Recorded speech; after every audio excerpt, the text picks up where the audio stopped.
All right, everyone. Thank you for coming to the Digital Signage Best Practices webinar from Carousel Digital Signage. I'm Cullen Gross. I'm a sales engineer over here at Carousel Digital Signage.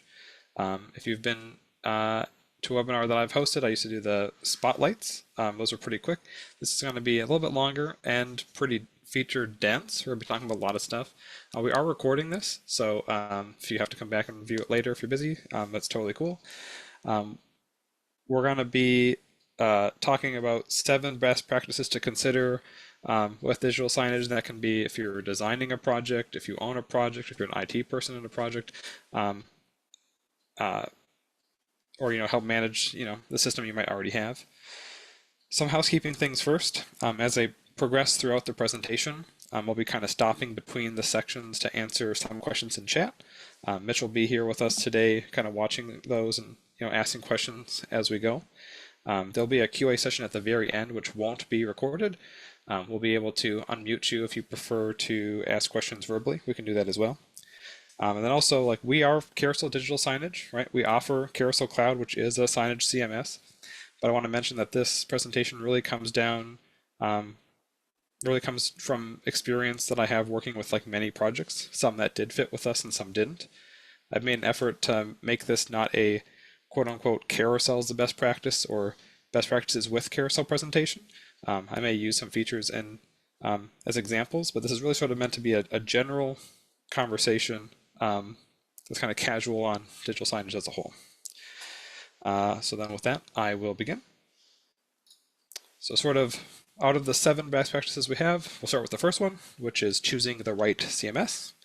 Now, CMS is content management software, the system you're using to manage your content for your digital signage screens. Now, there are a lot of options in this space. None of them are one size fits all.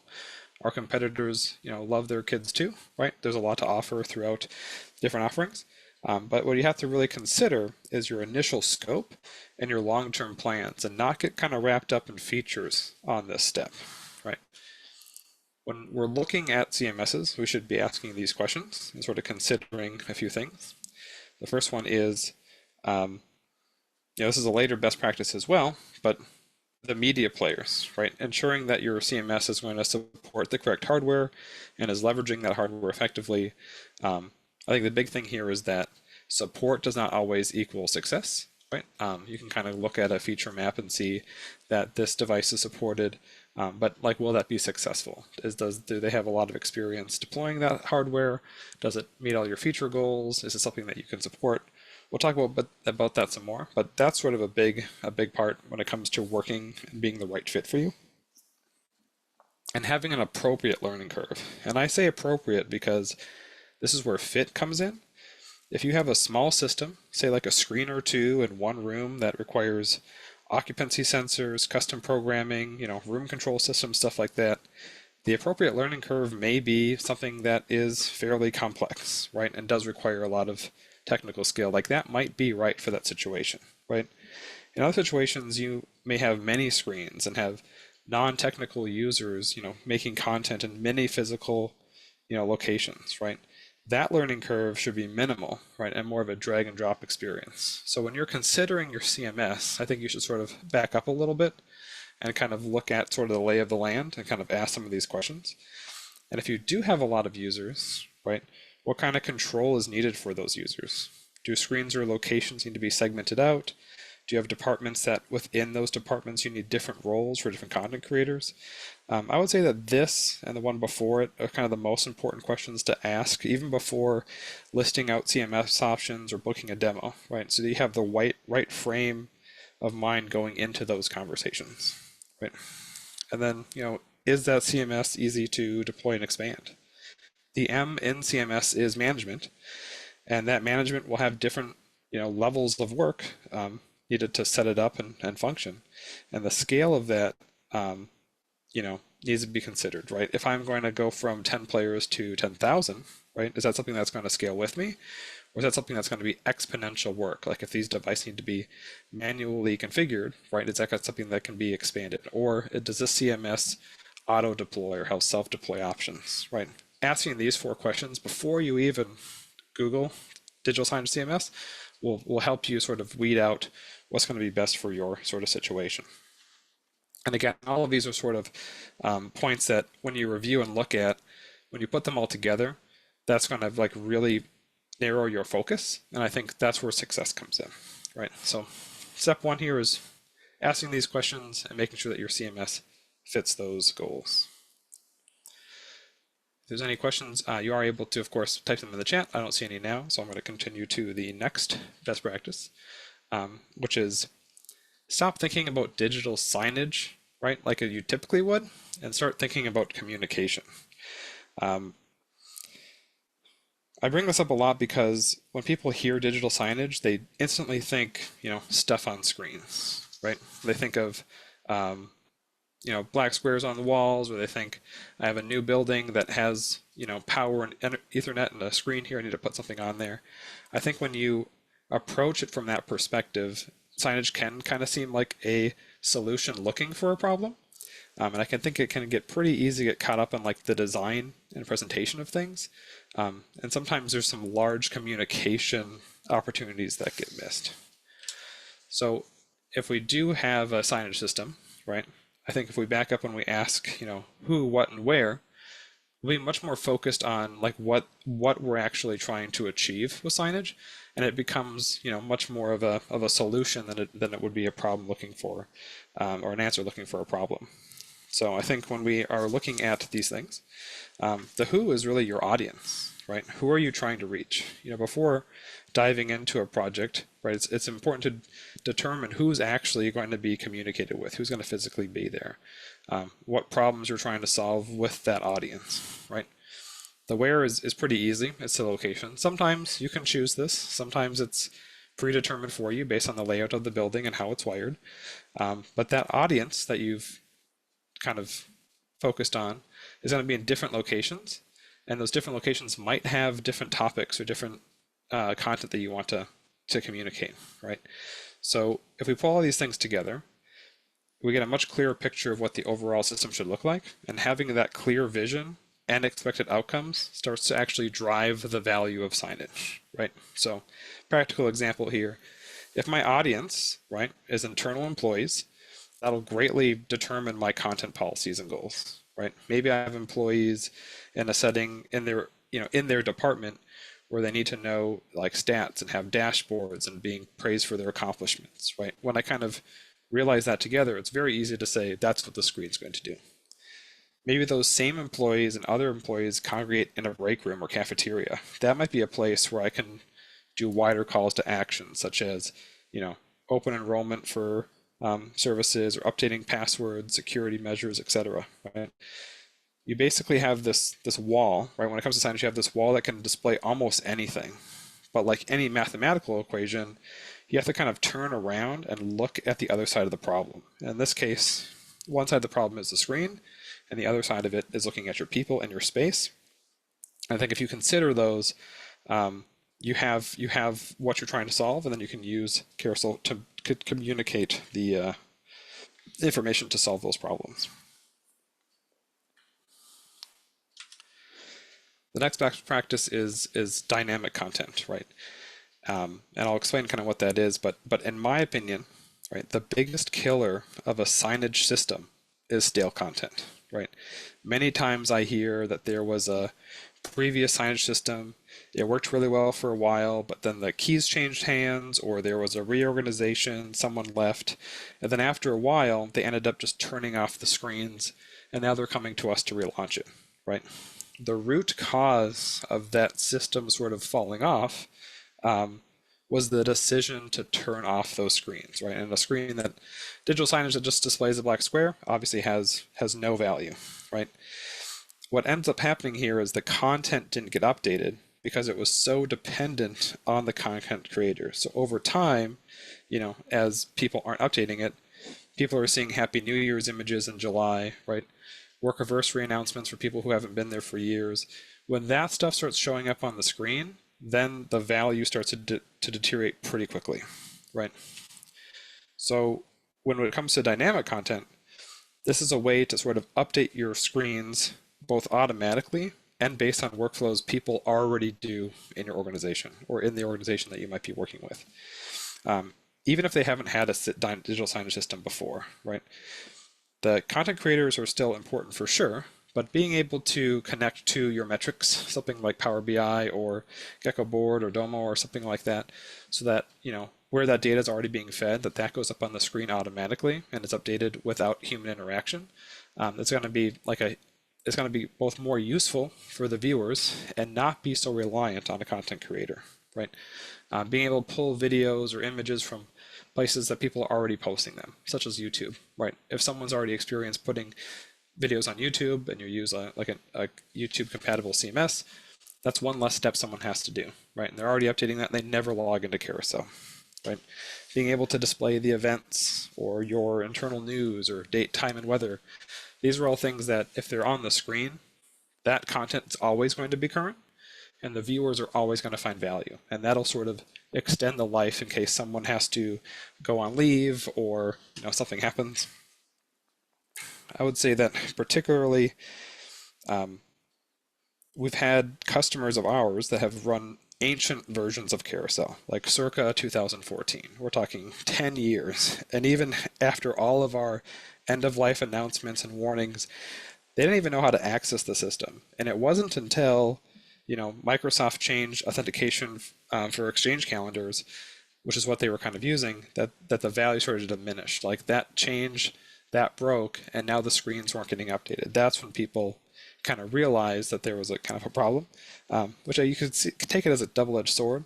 But we're talking people that had less logins of years in some cases. But the power of dynamic content is, even when whoever managed it left, that screen was still operational, still automatic, and it really extended the life cycle of that signage system. So I would just say that when you're thinking about implementing signage, a good mix of fresh content that's dynamic will really extend the life, and then of course reduce the work needed for your content creators. Best practice number 4 is kind of using the best hardware. Now we won't be talking about screens and panels, right? That's a whole nother conversation, right? We have a lot of resellers and partners and organizations that kind of have that kind of lockdown. Luckily nowadays, you really just need an HDMI connection and you're good to go. We're going to be talking mostly about the media players that are actually running that software, right? And that isn't one size fit all. Unlike 10 years ago, right? We do have a lot more choices available to us now when it comes to devices that can display signage. So picking the right one out of that list is pretty important. Now, the devices I've listed here are just ones that Carousel Cloud supports, just not to confuse anyone who is looking at or uses Carousel. Obviously, there are more options available in this space, right? But this is just kind of what we support. I would say that back in the day, the only option was Windows devices, right? And there's nothing wrong with using Windows as a digital signage platform. But I think we've all seen images or real life examples of a Windows desktop or update notification in place of where your message should be, right? The problem isn't that Windows is bad for signage. The problem is that it probably wasn't the best fit for that client, right? A Windows device, for example, may be appropriate for a client who has standardized Windows images. They're really familiar with that OS. They have a deep understanding of device policies and manage Windows devices at scale. But it might not be the best fit for an IT team that's Apple-centric or a small to medium business that isn't familiar with those sort of management policies, right? And I think that's where we end up seeing more of those situations. For any IT professionals that are on the call, you might have you do have a lot of leverage to dictate what hardware you want on your network. And if you're familiar with those devices, the added work of a digital signage system kind of becomes minimal for you. So a sustainable approach, to device management for the IT team is important to ensure the devices are updated, working, and running digital signage, which is very important to help avoid those digital signage failures we've kind of seen in the wild, right? So I'm just going to take 2 examples that we at Carousel kind of love and see the most, right? By no means am I kind of pitching these to you, but I kind of want to show you how these two fit in different scenarios, and what those outcomes are, and kind of what I'm considering when we're talking to organizations for what hardware they should use, right? So to respect our time, we'll just do these two, right? And then here's some management load for IT and some practical examples of their uses. First, I want to talk about Apple devices, specifically Apple TV. Has really lowered the cost floor for organizations wanting a powerful device that they can still manage, lock down, and still allow screen sharing in a conference room setting. There's a lot to love about the hardware, but if an organization doesn't already have experience using Apple devices, or they don't already use an MDM like Jamf, it might not be the right fit. On the flip side, if an organization already has these devices and they manage iOS and they manage macOS already, then the IT team will start with a much higher level of confidence, hearing that this is what's going to be powering their signage, right? The IT team gets the tickets at the end of the day, right? A lot of us CMS vendors, of course, provide support. We have resellers and partners that also provide support as well. But at the end of the day, that tickets kind of start with the IT team, and the more comfortable they are, right, the less friction you're going to have with those devices, right? BrightSign is an example of, on the flip side, is an example of signage specific hardware. It does one thing and it does it well, and their success and proliferation in the digital signage space is sort of a testament to this. These devices have no desktop. You can't just connect a mouse and keyboard to them to take down the signage. The device management control cloud is provided for free. The features it supports are developed specifically for the hardware that they've created to make kind of the best experience for those features.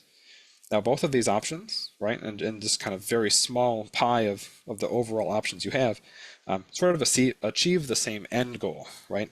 They can be deployed, managed at scale, and have roughly the same feature base, but the IT lift for these devices can vary greatly between organizations, right? So here are just some examples. So from a viewer, from a person who's going to see the signage, right, what's going on behind it isn't really that impactful, right? We have a student here with an iPad that's kind of having a one-on-one initiative with iPads per student. We have a video wall, we have a break room, and then we have an interactive touch wayfinding screen, right? On the front, public-facing side of it, right, the different hardware isn't displayed here really, right? So they can kind of be anything. But if an organization already has one-to-one iPads and they're looking to do signage in their lobby with Apple TV, this is a very easy thing to sort of blend into, right? They can have the Carousel app or whatever CMS you're using, leverage the hardware they're already using, right? So it's a less work for the IT team, and it can easily proliferate and achieve sort of that goal of getting a message to their audience with hardware they're already supporting, right? In the kind of video wall example, right, that could be a bright sign and a scaler, or 9 different bright signs in sync, right? In this case, this is an office where, a reseller kind of helps set this up, and it's pretty automated, right? It turns on in the morning, it plays the video playlist that they have, turns off at night. No one has to use a remote to turn it on and off. No one has to really do much more than manage a playlist. The IT team can see that everything is updated and successful, right? So that can make this wall last 1 year or last 10 years, right? So picking the right hardware with the IT team in mind can really expand that life cycle. Obviously, kind of with the wayfinding, in that case, it's a bright sign with an interactive touch panel, right? That might be the best experience for that use case, even if the rest of the organization is all standardized on Apple TV, for example. So I think it's kind of easy to look at all of the devices that are available to us and sort of get caught up in the flashiness of the features. But if you kind of back up again and say, who is going to be managing these devices, who's going to be getting those support tickets, asking them what's important to them can really extend the life cycle of your signage system. We're over halfway done, probably 3/4 actually. And these last topics will be a little bit quicker. But best practice number 5 is accessibility. When we mention accessibility, we're coming at it from 2 perspectives, right? One is to make sure that everyone in my audience is able to consume my messages, and the second is that the platform for the content creators is meeting their needs, right? I like to say that it's capital A accessible and then lowercase a accessible. On the kind of capital A accessible, this is a sort of carousel specific feature, but you can kind of expand it out to solving this problem, right? Um, if I have an audience, right, that might include, this happens a lot in higher ed, it might include people that have visual impairments, right, either students or faculty, right? Any reason why like a screen on a wall might not be the best way to get that information. We have, for example, what we call the accessibility site, which allows visually impaired people to take advantage of visual communications with the help of assisted technologies like screen readers. So we can take that content with a click of a button, you can publish it to the site, and they can still experience that content even if they could not interact with the screen, right?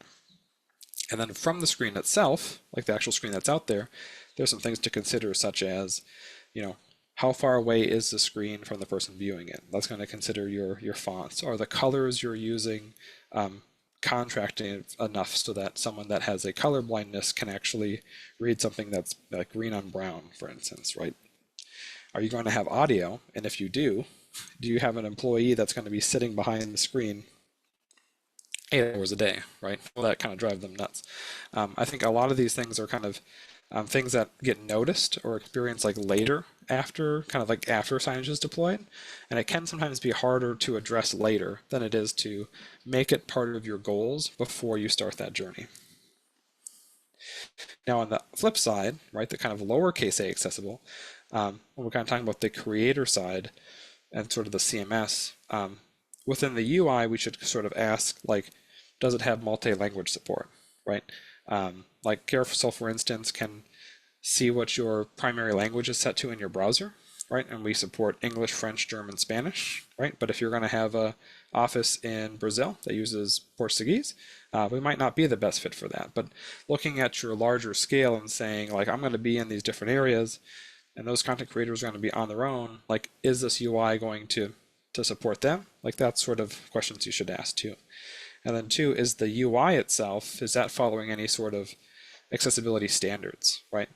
We do kind of follow and try to improve our WCAG. I think we're 2.0 AA compatible, but basically, is your CMS providing the basics of accessibility for contrast, how links are shown, how using tab navigates around, that the links are different and explain where they are.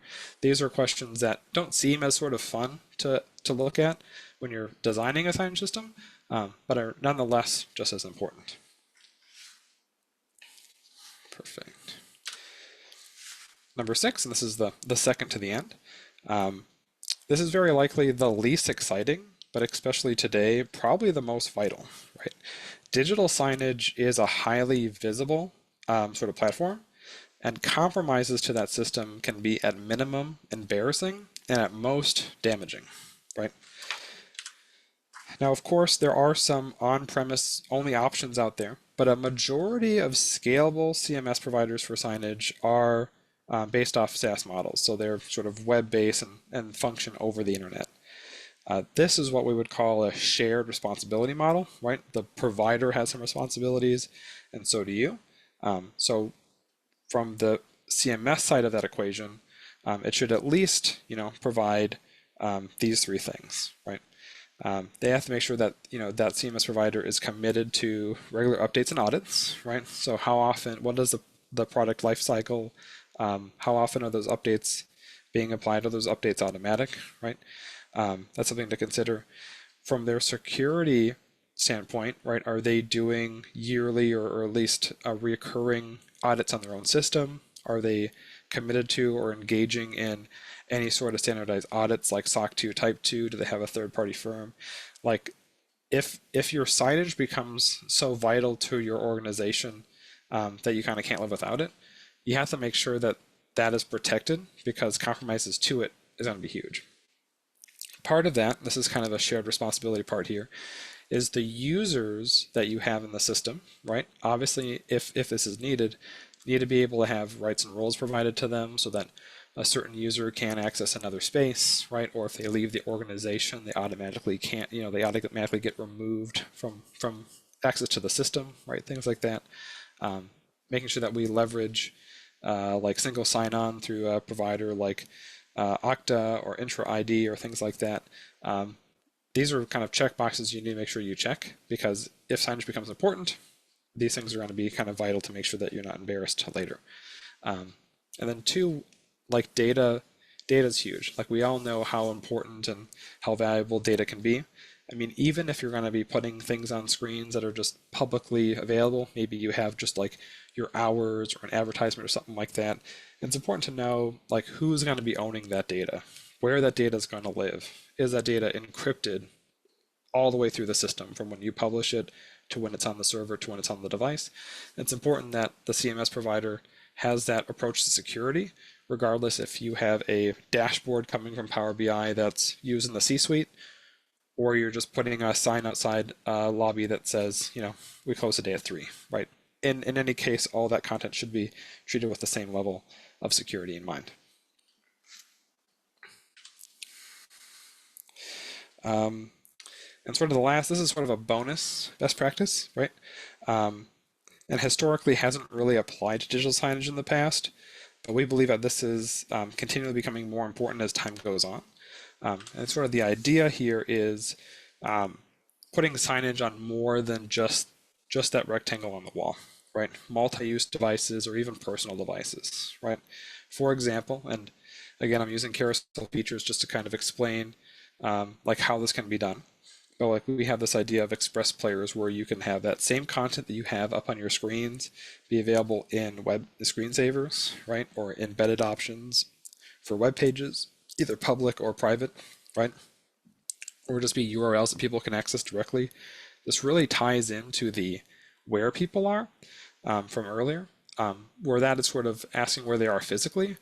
This is asking where they are digitally, right? Where are my users and how can I reach them if they're not physically in front of that screen? And this is really the best practice is to expand your signage beyond rectangles on walls and embrace that communication challenge from earlier.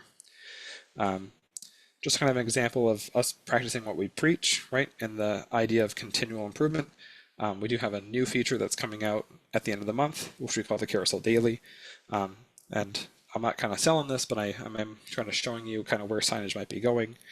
The Carousel Daily is a unique initiative that was sort of created to cut through the noise of a workplace or learning environments, where you might have some very essential communications that might be overlooked or forgotten, either because people, don't always have a screen that they can see, or that screen has so much content that it takes through.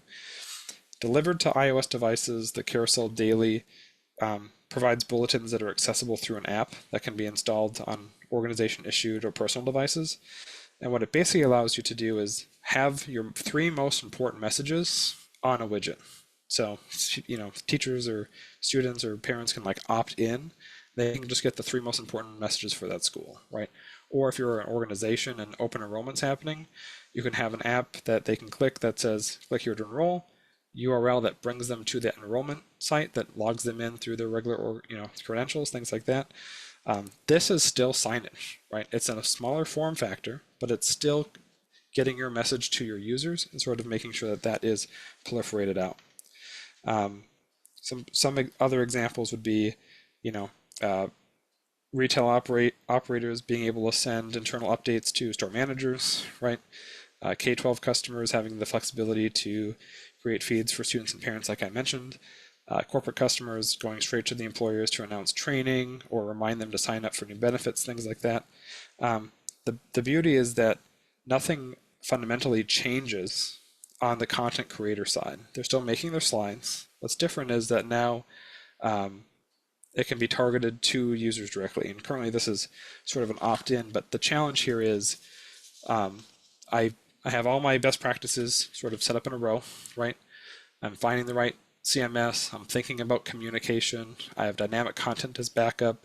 The hardware I pick is going to be manageable by my IT team. Any people who do have accessibility issues can be, reached. It's all secure. And then with all that together, I can say, where else can I do this, right? Best practice 7 is really, where can I take this beyond here, right? And that's going to be targeting things that you wouldn't typically think of as digital signage. So those are the best practices. This really kind of came from, as my role as a sales engineer, conversations I've had with customers that were good fits for us and weren't good fits for us.